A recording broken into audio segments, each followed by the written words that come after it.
Hello friends, ఇది T20 world cup time.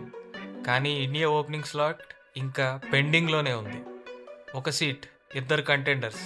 ఇది cricket match కాదు, డైరెక్ట్గా సర్వైవల్ ఆఫ్ ద ఫిటెస్ట్. అసలు ఏం జరిగిందంటే, న్యూజిలాండ్ సిరీస్లో ఈశాన్ కిషన్ విశ్వరూపం చూపించాడు. ట్రివాండ్రం గ్రౌండ్లో, అది కూడా సంజు హోమ్ టర్ఫ్లో 43 బాల్స్లో సెంచరీ, 230+ స్ట్రైక్ రేట్.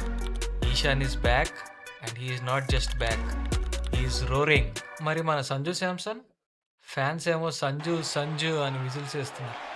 సంజు మాత్రం సింగిల్ డిజిట్ స్కోర్స్కి స్టిక్ అయ్యాడు. Whole series average just 9 runs. Akash Chopra చెప్పినట్టు ఇది జస్ట్ బ్యాడ్ ఫామ్ కాదు, ఒక ఎర్రి ప్యాటర్న్. షార్ట్ బాల్ వేస్తే చాలు, సంజు అవుట్. ట్విస్ట్ ఏంటంటే Tilak Varma is back. Injury నుంచి రికవర్ అయ్యి స్క్వాడ్లోకి వచ్చాడు. తిలక్ వర్మ నెంబర్ 3లో ఫిక్స్డ్ అయితే అభిషేక్ శర్మకి జోడీ ఎవరు? ఇన్ఫార్మ్ ఈశానా లేదా ఫ్యాన్స్ ఫేవరెట్ సంజునా? February 7th యుఎస్ఏతో మ్యాచ్. ఓపెనింగ్లో ఎవరుండాలి? ఈశాన్ కిషన్ ద మాన్స్టర్ లేదా Sanju Mohan Lal Samson the last hope? Comment చేయండి. Let's see who wins.